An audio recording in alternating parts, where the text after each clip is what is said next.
Okay, this video is going to go over the final project for CPS 276. So what you're going to do is when you go to the first page, which will be the index page, but it's going to be something like this, index, and it's going to have this question mark and page equals login. Okay, because you got to remember that all these pages are going to be displayed inside the index page. So this is the login page, and if you put in, say, nothing here, and you hit that, you're going to have the nice sticky form that we have that shows the error message. And if I put in, say, the wrong information, so I'll just do something like that. Okay, this doesn't go anywhere. And I click login now, it's going to say login credentials incorrect. So it is going to actually be checking, one, that you entered the information you're supposed to in each of one of these boxes, and that you entered the correct information to log in. So if you don't enter anything, you're going to get the sticky form thing. If you enter the credentials incorrectly, then it's just going to boot you back. Now, this particular account right here, shaper@test.com, has what's known as status for staff, okay, which means that they can only add contacts and delete contacts. So if we log in, you're going to come to this welcome page, and notice it says welcome Scott Shaper. Well, when I created this account, I had to put in the name of the person, which is Scott Shaper. So when we come to this, it basically is going to be querying the database. It's going to be getting the information that you need. It's going to be like the status, their name, and then it's going to display that here. Okay, so the name's got to be displayed here. And then, of course, you have the links right here. We have add contact, delete contact, and log out. If you go to add contact, this is the same sticky form that I've demonstrated in class. And if we do something like, like this, and we hit submit, you can see that we have some problems. If I try to enter, say, numbers in here, click submit, I get the same problem. All right, so I enter in my name and the city. Okay, and then come down here. You can check all of these or none of them. I'll just check them all just to do it, and we'll check this right here. This will be add contact. Once we have everything right, we hit submit. We don't have any more error messages, and it will say contact information added. And also take note that this is still in the index page. Yeah, it's index page equals add contact. Okay, and then we come over here and we go to delete contacts, and this brings up a table of all the contacts that I have. It has a little delete checkbox next to it, and if you just check the box like this and click the delete button, it's going to say contacts deleted.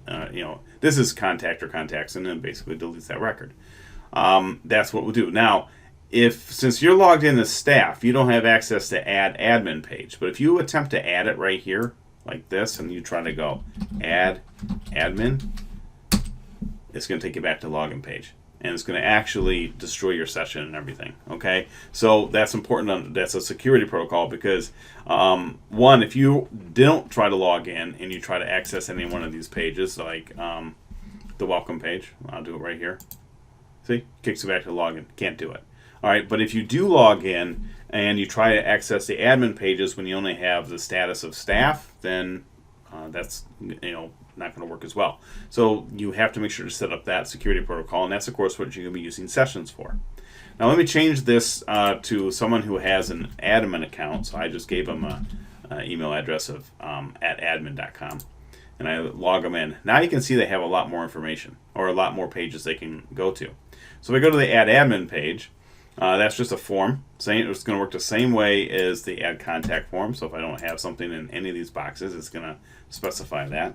But or if I have the wrong information, like numbers for names and things like that. All right, so I got that happening. And then if I try to submit this now, I'm going to get this. That email already exists. And so basically what happened was it tried to submit the form, but it couldn't because this already exists.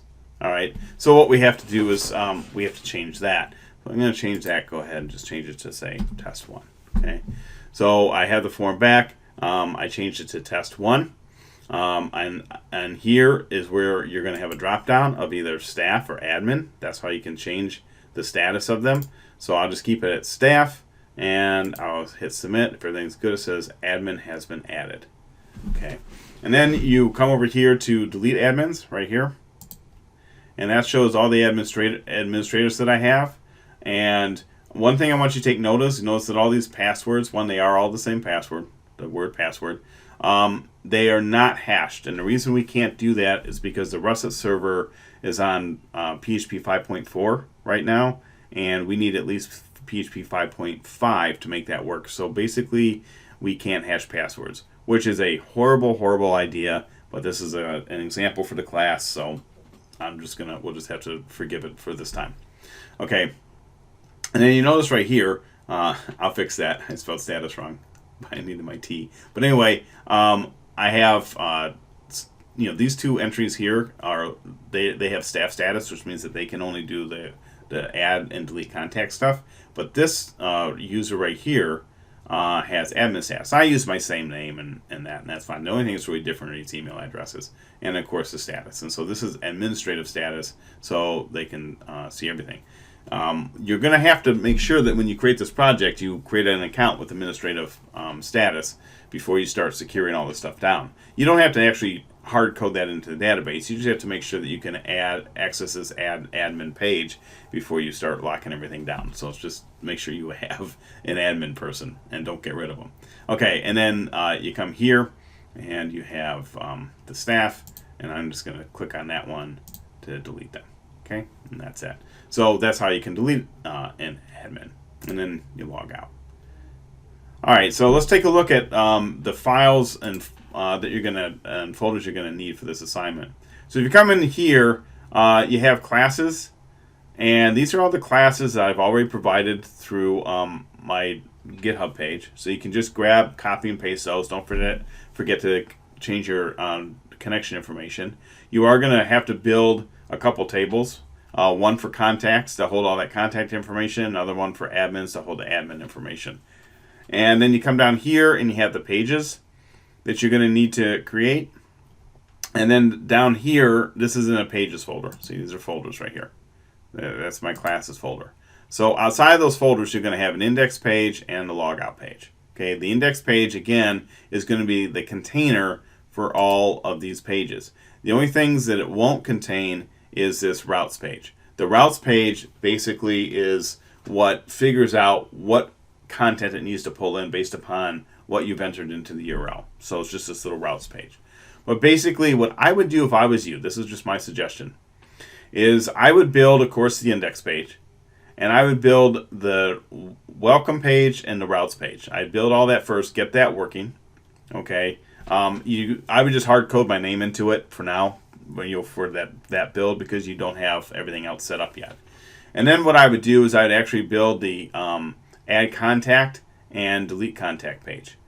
And so once you get those two built, then I would do the add admin and delete admin page and make sure they're built and fully tested. Okay, and so once you have all that done, then what I would do is I would take a look at building the login page and the logout page, and then do all your session stuff. Okay, and your session stuff for the most part is just going to be in your routes file. That's why that's so nice, is because you can protect all those files with just messing with the routes file. Okay, so that's just a little tip for you, but that's how I would do it. And the reason I would do it that way is because if you build the login page, for the index, and you do all that right away, what's going to happen is you're going to have to be logging into the site constantly every time you want to test something.